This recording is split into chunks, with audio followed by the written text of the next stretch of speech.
guys, today we will talk about semantics. I'm Budanugra and here it is.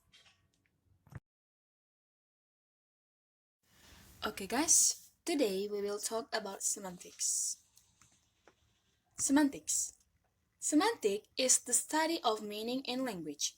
Semantic in that level of linguistic analysis where meaning is analyzed. Meaning is related very closely to the human capacity to think logically and to understand. The problem of meaning is quite difficult. It is because of its toughness that some linguists went on to the extent of excluding semantics from linguistics. Okay, next, we will talk about the different aspects of meaning. First is the logical or denotative meaning. This is the literal of a word indicating the idea or concept to which it refers. Concept is a minimal unit of meaning which could be called a zema, in the same way as the unit of sound is called by penal, and is like the morph is structure and organization. Second is the connotative meaning. This is the additional meaning that a concept carries. It is defined as the communicative value an expression has by virtue of what it refers to over and above its purely conceptual content. That is, apart from its logical or essential attributes, there is a further meaning attached to a word which comes from its reference to other things in the real world. The third is the social meaning. This is the meaning that a word or a phrase conveys about the circumstances of its use. That is, the meaning of a word is understood according to the different style and situation in which the word is used. In example, took the words domicile, residence, abode, home, all refer to the same thing. Each word belongs to a particular situation of use. Fourth, the thematic meaning. This is the meaning which is communicated by the way in which speaker or writer organizes the message in terms of ordering, focus, and emphasis. It is often felt, for example, that an active sentence has a different meaning from its passive equivalent, although its conceptual meaning seems to be the same. Next is some terms and distinction in semantics. Lexical or word meaning is the meaning of individual lexical items. There are two types, the open class lexical items, such as nouns, verbs, adjectives, and adverbs, and the closed class items, such as prepositions, conjunctions, and determiners. The open class have independent meanings, which are defined in the dictionary. The closed class items have meaning only in relation to other words in a sentence. This is called grammatical meaning, which can be understood from a consideration of the structure of the sentence and its relation with other sentences. The meaning of a sentence is the product of both lexical and grammatical meanings. This becomes clear if we compare a pair of sentences. The relation of a word with another word is a sense relation.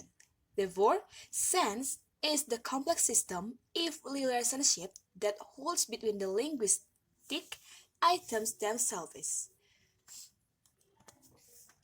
Reference refers in turn to some object in the real world, called the referent. A sign is a symbol that indicates a concept. A distinction may be drawn between sentence meaning and utterance meaning. This is because a speaker may use a sentence to mean something other than what is normally stated in the sentence itself. One sentence may entail other sentence, that is, include the meaning of other sentence in its meaning, just as a hyponymy includes the meaning of the words. Next is semantic structure or name-sense relation. 1. Hyponymy. This refers to the way language classifies its words on the principle of inclusiveness, forming a class members of which are then called co-hyponyms. 2. Synonymy. It refers to similarity or sameness of meaning. This is a handy city concept for the dictionary makers, who need words for one word which have greater degree of similarity. 3. Antonymy. The concept of antonymy implies oppositeness of meaning, where the recognition and assertion of one implies the denial of the other. This is illustrated in pairs of words such as big small, old young, wide narrow. 4. Polysemy. When a word is identified as possessing two or more meanings, it is said to be polysemous or polysemic. These different meanings are derived from one basic idea in concept. Dictionaries enter different meanings of a word. 5. Homonymy. Defined as sounding alike but possessing different meanings. For example, the words lie, buy, I. Next is theories of semantics. A. Traditional approach. Plato's Cyclicus clearly lays down that word is the signifier and the signifier is the object. Words are, therefore, names, labels that denote or stand for. He is pointed out the objects and people. Names are given to them, and in his mind, link or association between the names and the external word is established. B. Analytical or referential approach. This approach is the second of the antique philosophical worldview and carries its limitations. It ignores the relatively different positions at which the speaker and the hearer are situated. Their position make a reciprocal and reversible relationship between noun and sense. C. Function approach. According to this theory, meaning is declassified into two broad categories: contextual meaning and formal meaning. Contextual meaning relates a formal item or pattern to an element of situation. Formal meaning the relationship between a linguistic item, pattern, or term from a system and other linguistic items, patterns or terms from systems belonging to the same level of language. D. Field theory of meaning.